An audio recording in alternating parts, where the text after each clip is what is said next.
All right, let's see what's happening now. She was nicknamed the Miracle Baby, a miracle of life against all odds in a place surrounded by death. We brought you the story of baby Ruha Sabrin Judah just a few days ago, born out of a dead mother's womb in a hospital in Gaza. Now we have the sad update that she has died. Her mother was 30 weeks pregnant when she was rushed into the emergency room, severely wounded. She died during delivery. Baby Rue weighed just 1.4 kilograms at birth, and doctors say she died Thursday from weak lungs and following an Israeli airstrike in Rafah. Let's bring in Jeremy Diamond in Jerusalem. And Jeremy, what we know is that baby Sabrine's immediate family, her mother, her father, and even her sister, all being killed because of this airstrike that struck Rafah, the very area, of course, that we know Prime Minister Netanyahu is insistent that the offensive will go ahead. What are we learning about this offensive? Because I know that the War and Security Cabinet were also met about this yesterday. Yeah, that's right.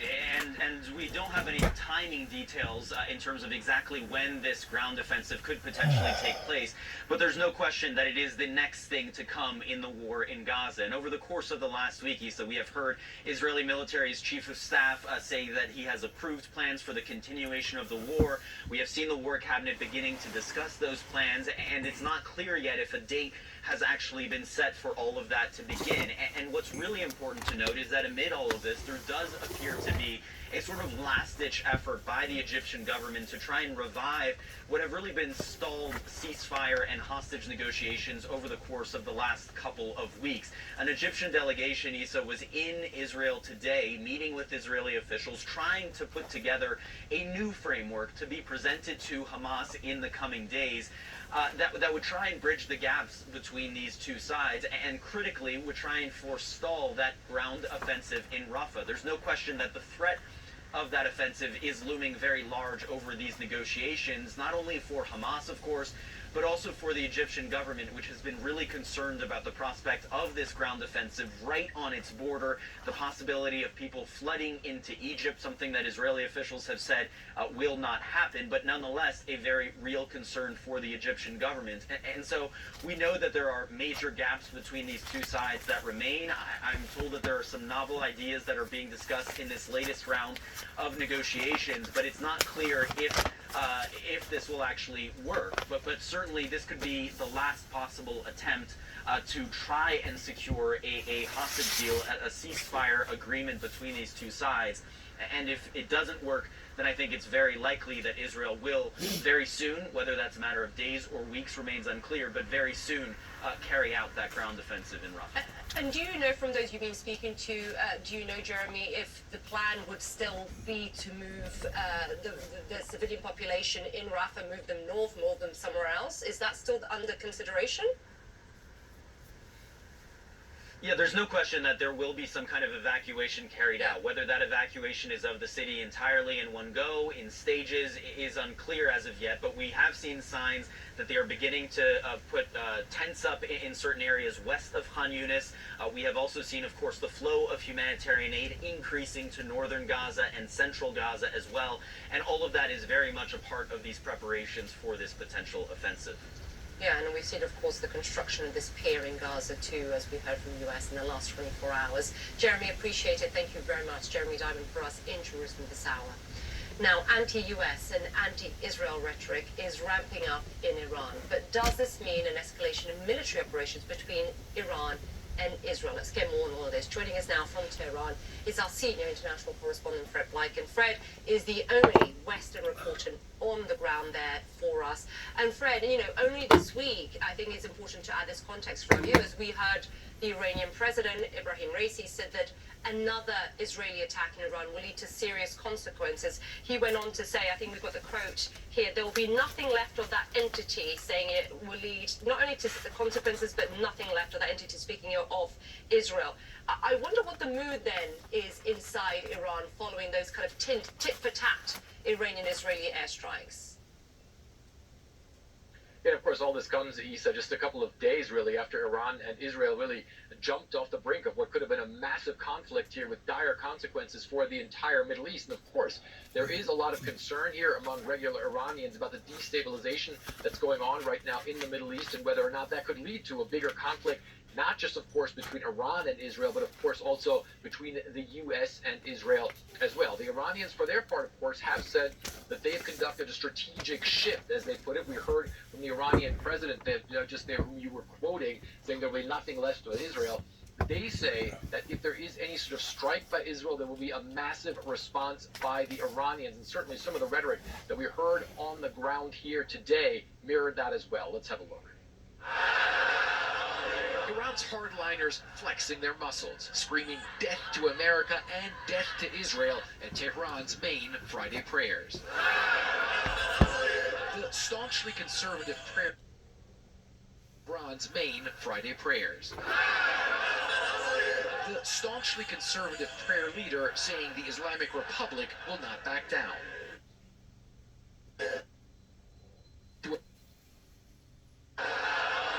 Iran's hardliners flexing their muscles, screaming death to America and death to Israel at Tehran's main Friday prayers. The staunchly conservative prayer leader saying the Islamic Republic will not back down. Since 1993, we've been dealing with this in some form or fashion. And my gut instinct tells me that this time will probably be the time whenever something major is fixing to happen over there. You know, it reaches a point with a group of people that has made mistake after mistake after mistake pertaining to the old Persian Empire, that they finally come to the conclusion that their lives is basically in constant turmoil, and the fact of them being in a torturous type environment over there to begin with, there does come a time whenever you say, you know what, death would actually be better than life, even if we was defeated in this battle. And I feel like that is probably at the brink of opening up over there, especially whenever you turn on the news and you see what's going on over in various places, and you know that they've had to have taken a harsh lick pertaining to Desert Storm and Desert Shield. Whenever you see what's occurring or what has occurred in Afghanistan, whenever you see what has occurred in Ukraine, whenever you see what's occurring right now right up underneath their noses, yeah, I think that it has come a time that that death would be an honorable thing to die for, especially under the circumstances that their life over there is so entangled. People that has never been exposed to a torturous environment like that don't understand the concept that sometimes death is not the worst thing in the world that can happen to you. Actually, it's the torment and the torturous tyranny that goes along with life that can actually be a whole lot worse than death. So I personally believe that it's finally reached that pivotal point of their threats that they began back in 1993, the death to America and the death to Israel, and now they're fixing to jump on board and pursue it, which is really sad because it's the very opposite of peace and utopia. Once more, the Windmill Ministries did not fail the people, but rather the people failed the Windmill Ministries because they did not want to support a ministry that either A, they didn't understand, or B, they didn't want to happen. They didn't want the prophecies out of the Bible to happen. And that was the adversity that I started receiving from day one whenever I started preaching on the radio station up here in WENK and AM station up here in Union City, Tennessee, towards basically having to make a choice between pursuing my First Amendment right or seek employment elsewhere. All these churches that rejected the message, even though it was the message that was coming out of the very book that they claimed that they believed, they made it that much more harder on the messenger. And they was hoping that after all these years, after all this turmoil, after all this resistance, after all this backbiting and anarchy and hypocrisy, they was hoping that I would take my head and stick it between my legs, similar to a scalded dog, and run off like a whip pup. But that's not the case. I'm still alive. I'm still talking. I'm still walking. Though I may be hobbling or with a limp, I'm still walking on my own 2 feet. I still have my 2 arms and 2 legs as of today, and my 10 toes and 10 fingers.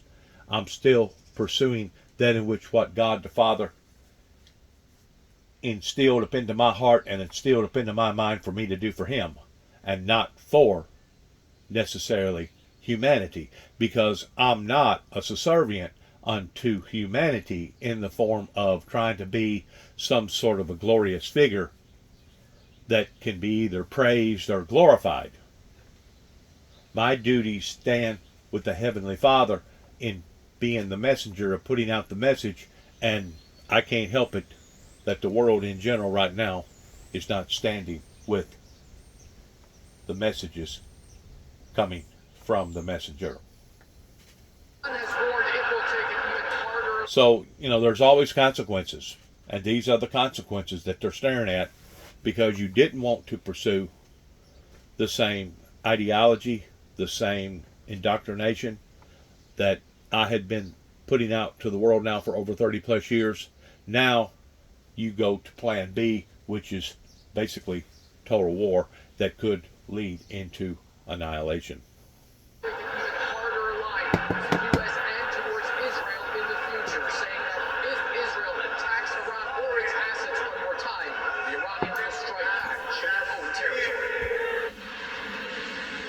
Tensions in the Middle East remain at a boiling point after Iran launched a massive drone and missile attack against Israel in retaliation for the bombing of its embassy compound in Syria, killing several top Revolutionary Guard commanders.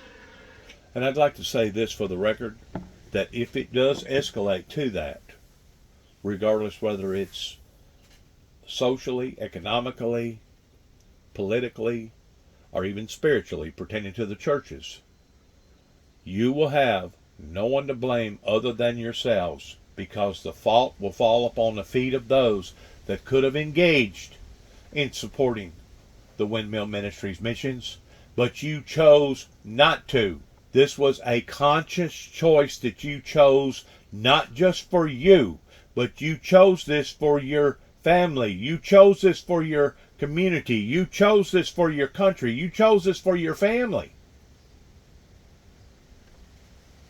And because of it, consequences usually are dire.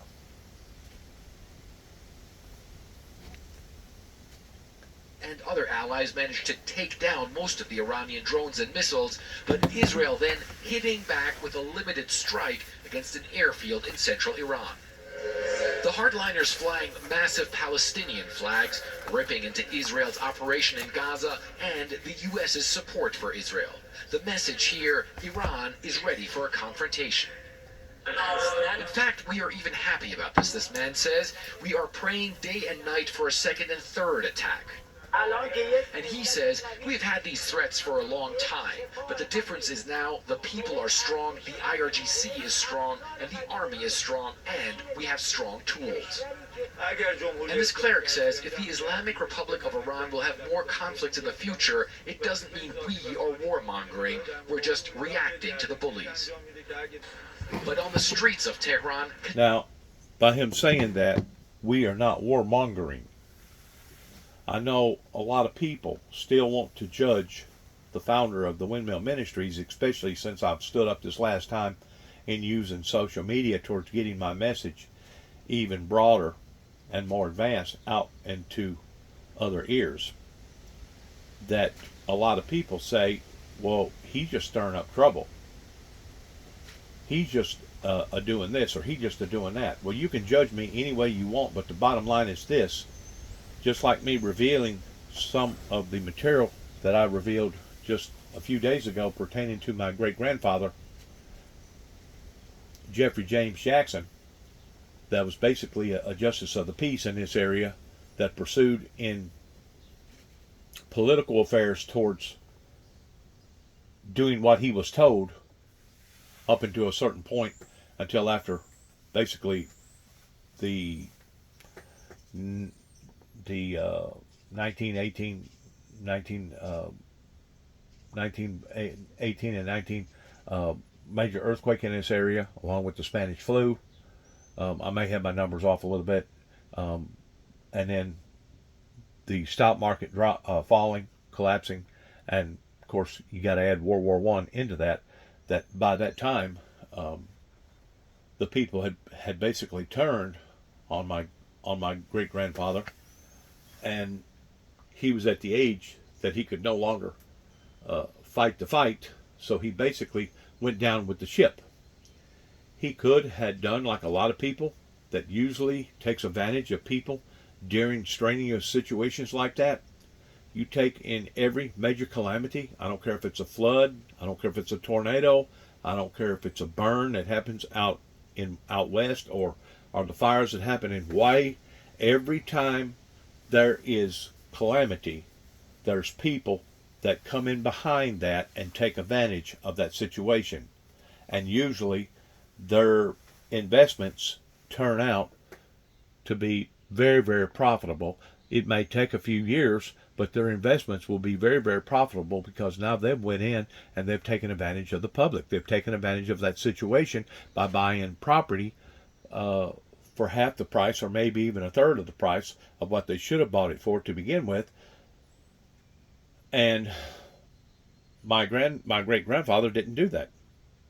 He could have done that. But like I said, he went down with the ship. And you know why he went down with the ship? Is because he had been taught as a leader, a political leader, that if you are given a position, regardless whether you're the captain of a ship or you're this or you're that, that the captain of the ship should be the last one off the ship, involving the ship actually sinking. Today, we see captains and people that are in these positions be some of the first to jump off the ship and bail out, leaving the people stranded and leaving the people hungry and hurting and in disarray. That is not what Jeff James Jackson done, because I'm pretty sure George Washington Jackson taught him the correct means in what to do and how to do it. So whenever the people basically turned on the very man that they had hired to protect them and take care of them, it just shows you the hypocrisy that went on in America during that time era. Of course, now, since it's all said and done with, I can see where humanity needed to turn, because prejudice against the blacks is not accepted today and shouldn't have been accepted back then. But the fact of the matter is, he was a justice of the peace, and the Bible says that blessed be the peacemaker, for they shall obtain the kingdom of God. Today, we don't have peacemakers. Today, we have peace fakers. Not peacemakers, but peace fakers. Kind of like your phony fake news. We have peace fakers, not makers, in society today. Tehran concerned the current tensions could escalate and even turn into war. I believe the situation will get worse, this man says, as both sides are more combative, and in my opinion, it will lead to war and to calamity for people. This woman says, we are definitely concerned, worried, but what can we ordinary people do about it? Iran's leadership says its military is ready for combat, even as they say war is not in their interest.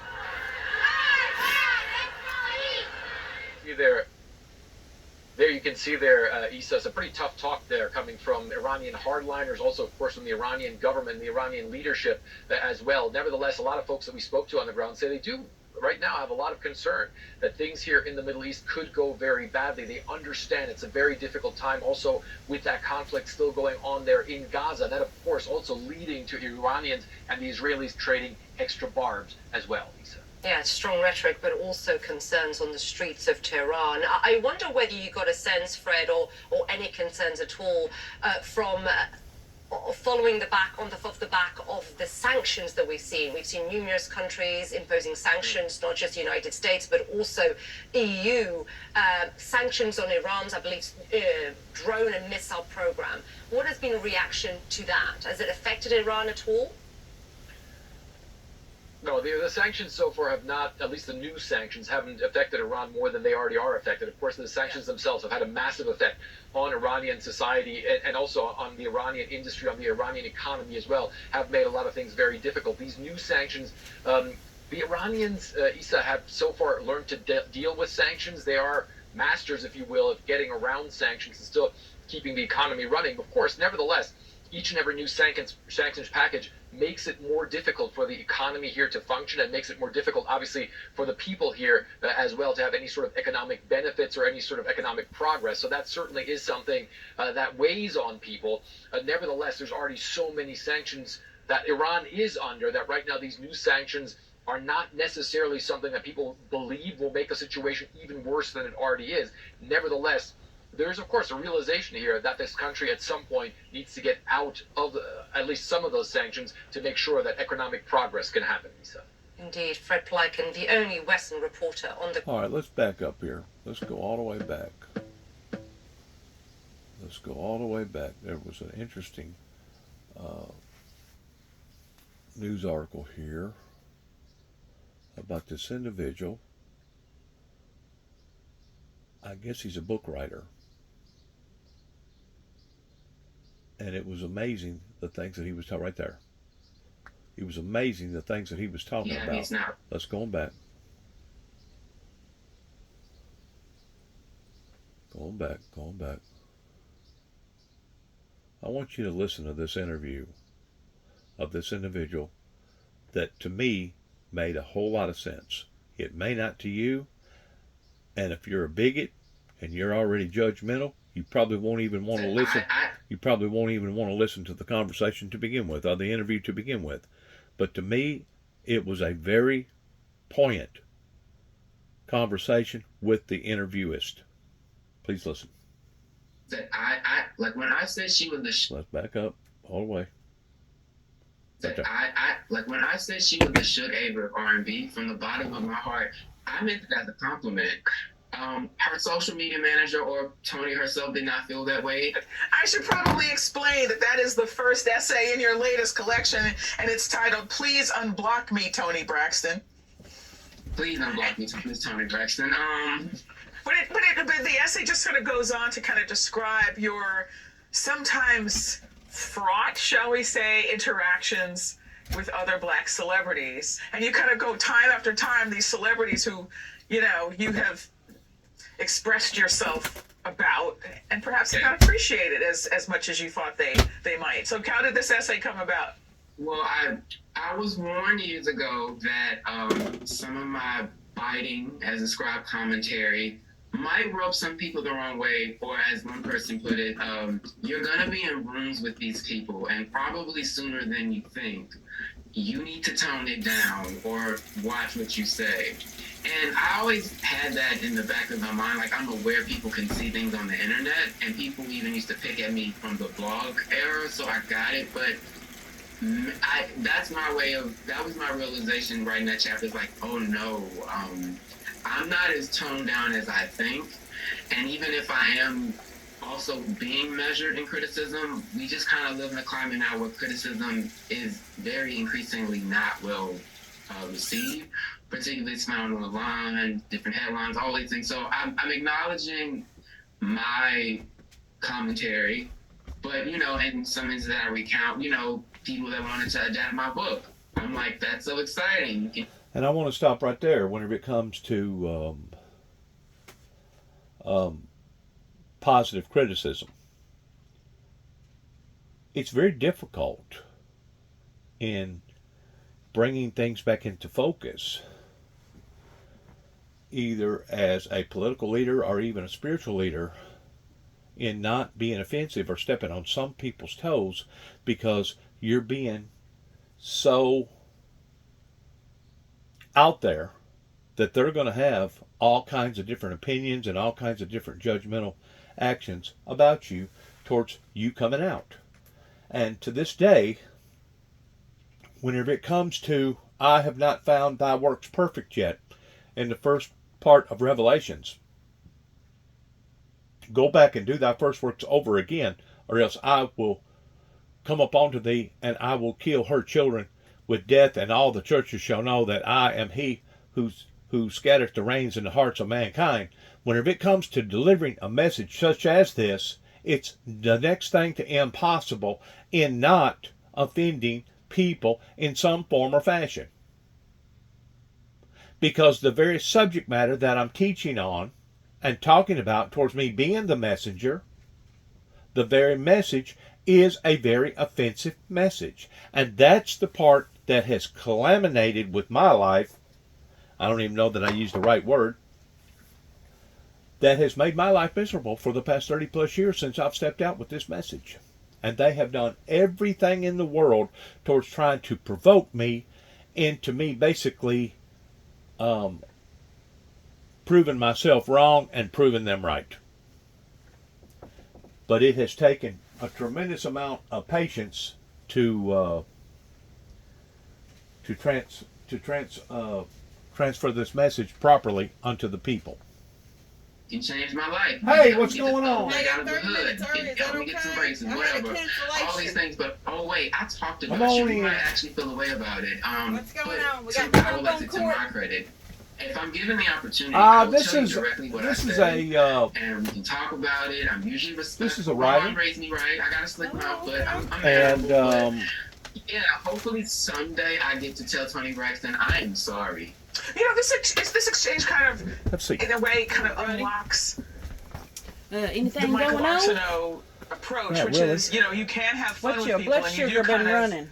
play with people a little bit, but I you measured it generally today. It do was a little have high. Yeah. kind of It a was about deeper 170 message, on even the when you on are a kind little of having telltale fun and scale. messing with You people, need and I pain? wonder what you think that might be. I'm in no me pain, going to but I'm not Howard, up walking most neither. diverse place Yeah. I've ever been. It was Had an a bowel adjustment movement because today or I like yesterday? going around Yep, TV black doing people. just fine I've on never that. met black people Alright. this Have rich you who weighed have lately? attitudes, who Yes, I are did. White people primarily. I, I finally got the way. weight. Did you know that I contradicted their facts yesterday up there in McKenzie? Yeah. Their little thing that you stand on? Yeah. They said that I had lost 7 pounds since the last time that I weighed, Yeah. which was in the month of December of 2023. And I said, that can't be right. Yeah. I said, I've swollen up, my belly feels swollen up, Yeah. and I know that I've had to have gained weight rather than lost weight. They said, no. They said, you've actually lost weight. Well, what's the magic number? 306. 306. Any skin injuries? No. All right. Any coughing? Just normal drainage from all these tree pollens. Yeah. This Is it is clear a or bad just time dry? of year. Yeah, it Yeah. is. I just, got to exercise, but I did do something else. I've been using my little buddy here quite a bit.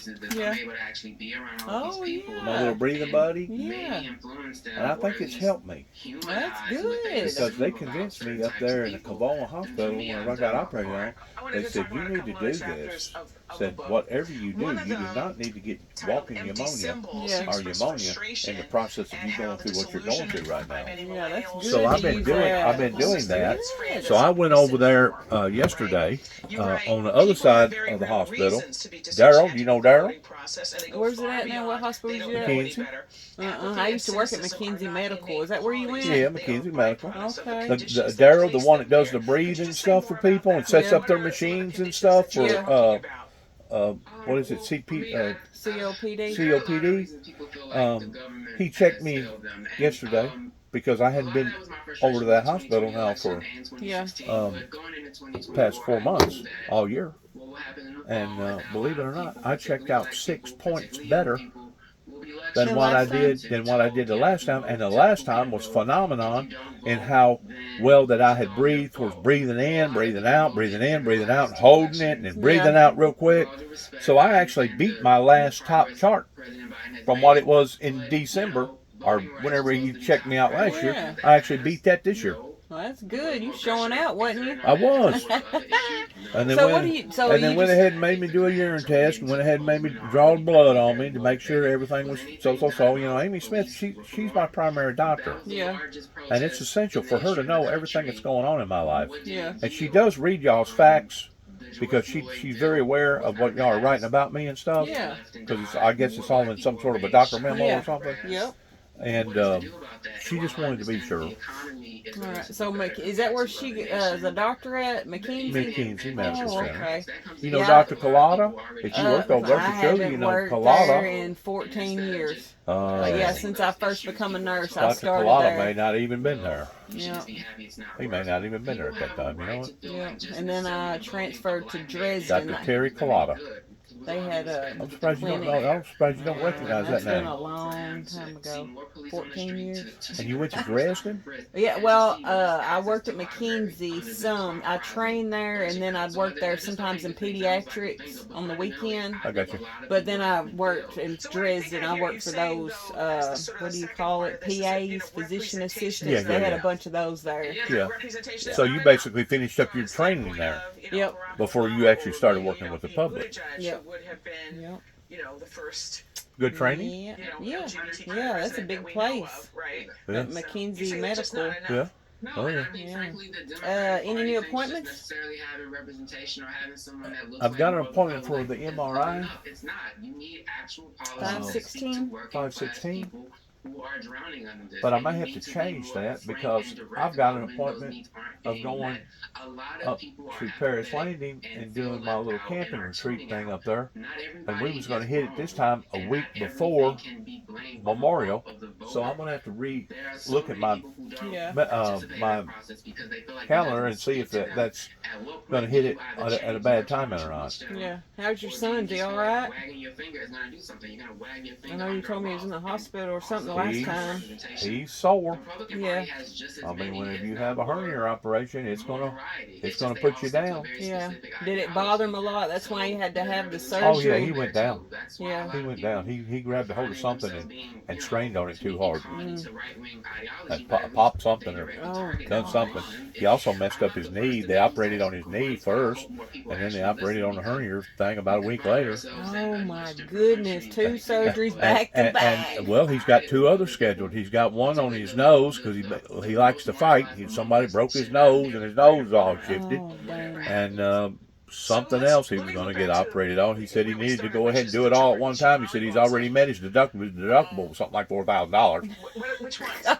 What are they? Yeah. Oh Lord. So he said, I'm going to go ahead and get it all done at one time. Yeah. Huh. That way I don't have to come up with another deductible Yeah. at another year. Oh, I went to the dentist the other day, and you know, it's the first time I've used my dental insurance since I got this job. Man, they was trying to do everything to me. They did X-rays. She's like, "Oh, we're gonna take you over and do a CT scan," and then she said, "Oh, we're going to clean your teeth." I'm like, "Honey, I've been here all day. I don't want to get my teeth cleaned. I'll do that the next visit." You know, they was just burning my insurance up. Yeah. And now at dentist office they do Botox and stuff. You can get your teeth done and get rid of your wrinkles.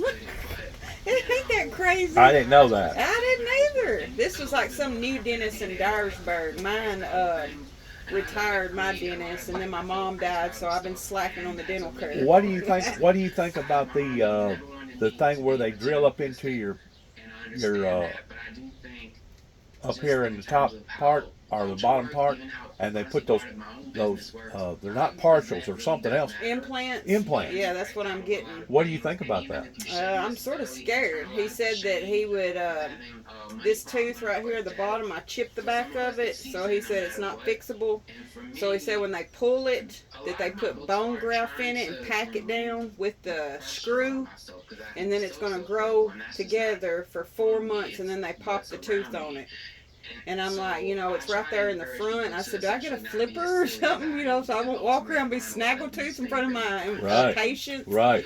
And he said, well, everybody that gets it, they complain they can't eat. You're not going to like it. And I was like, well, I'm just going to wear it while I'm out. I'll take it out when I eat, but I'd like to have something, you know, in the place. Where you don't look witchy looking, Yeah. like a witch, you know, Yeah. with Or like a snaggletooth. hillbilly. Yeah, like a hillbilly. But I'm Listen, I got to go out real quick. Yeah. Just have a seat, do whatever you're doing. I'm just going to get my blood pressure thing out. I got to go out here and get something out of my trunk real quick. Alrighty. And it does have something to do with my medical. Can you smell like bug spray on me? I sprayed off all over me earlier before I went in the house. Smell a little bit. They gave me that to prevent fleas from getting on me. I'm like, does off keep fleas off of you? I ain't never heard of that. Have you ever had bed bugs? No, it's just some of the houses you go to. Hotels get a lot of bed bugs and stuff. Yeah. And once you get them, it's almost impossible to get rid of them. Yeah. That's, Well, I hadn't that's been the nowhere reason why. with That's the that. reason why you got to throw your whole mattress out and everything. Oh yeah, I've seen them at this one place I go. They had Bed bugs is But I bad. don't go in their apartment or nothing. I meet them in the lobby. I'm not going to nobody's. I got a niece that lives out in Lodi, California, and they've been inundated for the past few years Yeah. of lice. Hmm. Lice Yeah. taking over the kids and stuff, getting all in her hair and I stuff. remember my daughter, she was a little girl. I went through every strand in her hair to do that, to get rid of them.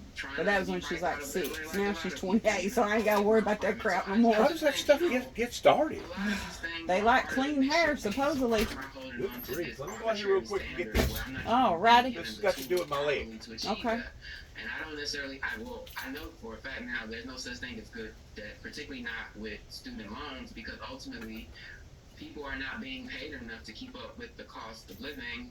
Tuition is rising and social mobility is harder than ever. So if you do go to school, I encourage more education, but if you do it at a disservice to yourself, we won't even be able to enjoy the fruits of your labor ever. You got to reevaluate however that works on your terms. But I really do think letting go of these ideas like I should have this or that by whatever age or whatever metric, we should free ourselves more of that until everybody's paid more. Michael Arsenault, thank you so much for talking with us. Thank you so much for having me. It was a pleasure. And finally, 30 years ago on Saturday, South Africa held its first fully democratic election, ending years of racist apartheid rule in the country. Nelson Mandela and his party coming out on top just 4 years after his release from prison, where he had spent almost 3 decades alongside many fellow activists, including Andrew Malengeni, imprisoned on Robben Island with him. In 2018, Christian spoke with Malengeni and lifelong anti-apartheid activist Peter Hain about their memory of Mandela and his extraordinary legacy. Gentlemen, welcome to the program. Andrew, I want to read something that you said at the Rivonia trial. In Rivonia, you were convicted alongside Mandela, and they had accused you of, conspiracy and sabotage. And the judge likened this to high crimes and treason. And you said in 2013 in a speech that at the time, I thought of life imprisonment and what it meant. Did it mean that I would spend the rest of my life in prison only to be released as a corpse? Was there a chance that I might be released sooner? Would I maybe end up serving only 15 years? These were just the thoughts of a young Andrew Malengeni. How did you feel when you were convicted and when you knew that you were going to Robben Island to spend who knew how many years there? We're very happy to be sentenced, given to life imprisonment. We're happy because we escaped the death penalty. The fact that we escaped the death penalty, we all felt very, very happy indeed. We said, well, life imprisonment we can save. We don't know of anybody who has died in prison, who has been sentenced to life imprisonment. People do I bought me a basket yesterday. Oh yeah. Goes on a bicycle. Oh, I like that. They sell for about $20, Yeah, that's nice. but they had it on sale, Maybe first and I got it for what Nelson Mandela said. $9. Yeah, I like that. It's pretty. And you can hang it on whatever you want to hang it on. Uh-huh. You know what I'm saying? You can hang it anywhere. Yeah. You can hang it anywhere. Mm-hmm. I like It don't that. necessarily have to be on a bicycle. Mm-hmm. But I thought with it being metal, Mm-hmm. it's worth that. Heck yeah, that's nice. All right, what have I got here now? Peter, I want to ask you, he was always very humble. And he I want to get the second had meeting. no idea that Where do you go to Walmart? Did you go to Martin Walmart when you left McKinsey? Is that where you go? I go to Walmart and in all of them. I hit this whole region, and I could actually go in there and study them. And I know that they don't like me doing that, but I do because I've been trained to do that because I was married to a woman that had been with Walmart for over 35 years. And she was actually a spy for Walmart, Yeah. starting in the Walmart in Union City. Huh, really? Yeah. Like getting Sure, shoplifters? yeah, no, comparing prices. Oh. She'd go into Kmart and Big K and all those other retail stores, and they'd come back and they'd tell the managers, hey, they're selling this product for this amount of money. We're going to have to beat them if we don't. We're going to wind up getting in trouble that people's going to go over there and buy their product. Well, that's how they stepped up, and that's how they beat their competitor. Well, that's cool. Yeah, so I go and I check match all of them. Yeah. And I figured out that it's a difference between night and day between one Walmart versus another Walmart, depending upon the manager of what he decides to want to put out on clearance Yeah. and what they don't put out on clearance. Yeah. And you would think that it would be across the board, it'd be the same. It's Yeah. not. It ain't. And an especially difference between Kentucky Walmarts and Tennessee Walmarts. Yeah. Kentucky Walmarts will have stuff on clearance and put in that little clearance aisle. I call it beggar's aisle. Yeah. They'll have stuff that Tennessee won't even think about putting on clearance. Yeah, I like looking at the clearance stuff. I would like to play another I'm a bargain shopper. from way back then. All right. Mandela was first released, and he gave That the right there CNN, and this is what he said is for my about toilet. his vision and Oh. sticking to it. What does that do for your toilet? It eats up the poop. Huh. Well, I'll be dang. I ain't never heard of that. Yeast flakes. Huh. That way you don't have Yeah. well, problems with your septic tank. Yeah. Garlic powder. That's actually for me. And we're going to start putting that in my shoes. Huh. Why? to drain the impurities out of this leg. Huh. I don't want to have to be operated on again. Yeah. And hopefully I can get rid of this infection, whatever's going on with that drainage. Yeah. But then I got to looking. Again, Have it's you a ever remarkable thing to hear heard of today, this stuff? and particularly Uh-uh. to ask Huh? you both Uh-uh. to Where's put that stuff at? The Mandela spices and his stuff? vision Yeah. and his Huh. Well, I'll be nature as a dang. What are you going to do with politician in that? context. It does the same The thing. leadership Well, I'll be dang. It takes the impurities out of your body. really Now you can't take it too long, prison bee pollen, bloodstreams today. but it's super good. When you can Google it, Yeah. and it'll tell you what all that it would do. It's Really? amazing Huh. I'm going to have to look how, that what up it would then. do. You got to do basically about a teaspoon every day. Yeah. You can either put it in your coffee or put it in whatever, Yeah. and just and eat it, and it really helps to purify the system. Huh. And I'm thinking that may be part of my problem with my leg not accepting that hardware, is that I don't have strong enough antibodies, and that's what this is supposed to gain. This Yeah. is supposed to regain your antibodies where you will be able to fight Yeah. any type of infections in your body. So that's why you got a wound. Your body was rejecting the hardware in it. Don't know that for sure yet. There's It may just be a flesh wound. Yeah. It may just be a flesh infection. Yeah. But odds are, with them going in there and putting all that hardware in there, it's probably got to do with the hardware. Now, it could just be one of the screws. Yeah. And if it's one of the screws, because the marrow has already done formed around the hardware, if it is one of the screws, Yeah. they can always take that screw out and either put another one in, or they can take the screw out and just leave it out. Mm-hmm. Because now the marrow has done already built up around the hardware. Yeah. I remember when I first became a nurse. Well, when I was in nursing school, I worked at Paris Hospital, and I got to go to like a class on, doing knee replacements, hip replacements. It was pretty cool, seeing all that stuff. You know how they do it and the hardware in it. Well, the medical industry, they don't go into the herbal, because that's actually against what they're involved in with big pharma. Yeah. But herbal healing Yeah. to me goes a long way, because Yeah. it was herbal healing that actually started that put Big Pharma on the map to begin with. You know what I'm Yeah. saying? So, Yeah. so A to woman me, I it's see in- essential. It's very, very essential in what's going on with yourself with herbal, because there are certain spices or certain things that you can take that will actually